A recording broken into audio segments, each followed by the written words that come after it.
आज मैं logistics sector में एक स्मॉल कैप कंपनी के बारे में बात करूंगा जिसका नाम है स्नोमैन लॉजिस्टिक्स।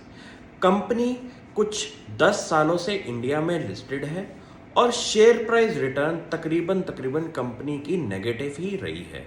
लेकिन मुझे इस कंपनी के अंदर अब कुछ ग्रोथ की अपॉर्चुनिटीज़ दिखाई देती हैं जिससे कि अब कंपनी का पॉजिटिव शेयर होल्डर रिटर्न मुझे आने वाले फ्यूचर में इस कंपनी में दिखाई देता है। कंपनी ने रिसेंटली अपनी एंट्री ली है 5PL लॉजिस्टिक्स के अंदर। कंपनी का इस बिजनेस के अंदर अगर हम एंट्री की बात करें तो ये इंडिया की one of the first companies के अंदर आती है जिन्होंने इस सेक्टर के अंदर एंट्री ली है।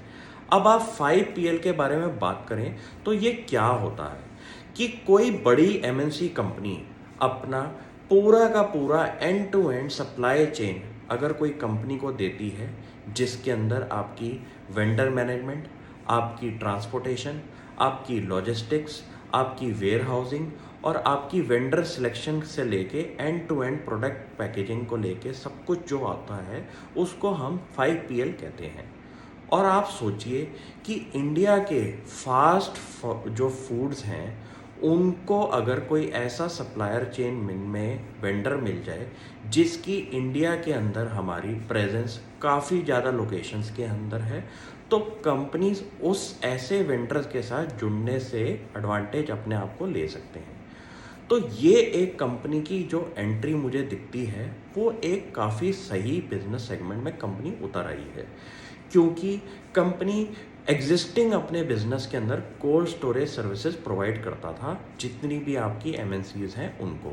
अब कंपनी ने एक एडिशनल प्रीमियम सर्विस के नाम पे 5PL जो उतारा है उससे कंपनी की जो मार्जिन प्रोफाइल है वो मुझे इंक्रीज होती हुई दिखाई देती है और मुझे लगता है कि कंपनी का जो अब परफॉर्मेंस है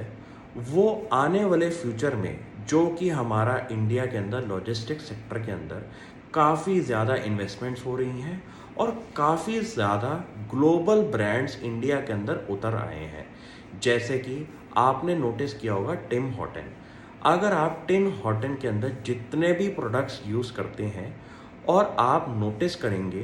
कि एक रात में जो रात को ट्रक आता है उस पे स्नोमैन लॉजिस्टिक्स का टैग लगा हुआ है तो आपको ये चेक हो गया कि कंपनी के जो टाइप्स हैं वो टिम हॉर्टन,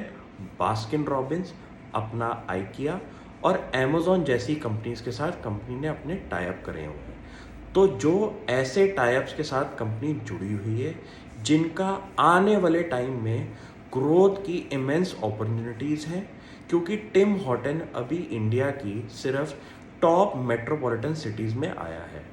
और कंपनी का जो ग्रोथ प्रोजेक्शन है वो इंडिया की बाकी छोटी सिटीज़ में भी जाने की कंपनी ने बात करी है। तो इस कंपनी के साथ अगर आपका स्नोमैन के साथ टाई अप हो और कंपनी पूरा का पूरा सप्लाई चेन स्नोमैन जैसी कंपनी को देगा तो कंपनी का जो बिज़नेस मॉडल है वो मुझे अब सस्टेनेबल और स्केलेबल बिजनेस दिखाई देता है क्योंकि एग्जिस्टिंग इंफ्रास्ट्रक्चर को यूज़ करते हुए स्नोमैन ने जो अपनी प्रीमियम ऑफरिंग निकाली है उससे और फास्ट मूविंग जो जॉइंट्स हैं आपके फूड के वो जुड़ते हुए दिखाई देते हैं। तो ये एक चेंज ऑफ स्ट्रेटजी जो कि स्नोमैन में मुझे अब फ्यूचर में जो दिखाई देती है उसमें एक स्मॉल कैप कंपनी के अंदर अगर ऐसी थीम जुड़ जाए जो कि हमारी प्रो गवर्नमेंट की पॉलिसीज़ की वजह से और इंडिया की कंजम्पशन स्टोरी में जो ग्रोथ है उसको देखते हुए अगर आप चेक करें तो इस कंपनी की जो मार्केट साइज़ है वो बहुत बड़ा है और कंपनी का जो रेवेन्यू है वो अभी बहुत छोटा है और कंपनी ऑर्गेनाइज सेक्टर के अंदर अपनी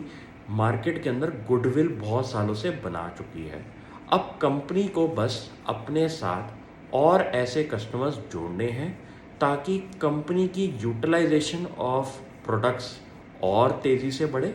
और कंपनी के प्रॉफिट्स आने वाले फ्यूचर में बहुत तेज़ी से बढ़ने की गुंजाइश अब मुझे दिखाई देती है क्योंकि इंडिया के अंदर अगर आप चेक करें कि टिम हॉर्टन्स और ऐसे ऐसे ब्रांड्स अगर इंडिया में एंट्री लेंगे और आपके पास एक वेंडर सामने बैठा हुआ है जिसके साथ ये कंपनीज जुड़ी हुई हैं, तो आपका एक कॉन्फिडेंस बिल्डअप होता है कि हम भी इस कंपनी के साथ जुड़ें, क्योंकि कंपनी आपका पूरा का पूरा सप्लाई चेन अपने एंड टू एंड सर्विसेज में देने को तैयार है। तो ये एक मुझे विन विन अपॉर्चुनिटी दिखाई देती है फॉर कस्टमर्स और फॉर दिस कंपनी। तो मुझे लगता है कि कंपनी ने अपना बिजनेस अब स्टेबल करके प्रीमियम प्रोडक्ट ऑफरिंग जो निकाली है, उससे मुझे कंपनी के फ्यूचर में बहुत ज़्यादा इमेंस ग्रोथ अपॉर्चुनिटी दिखाई देती है। तो आप भी इस कंपनी को स्टडी करें, और आपके अगर कोई भी क्वेश्चंस हैं उसको आप मुझे इनबॉक्स करके पूछ सकते हैं। I would be happy to help you. Thank you.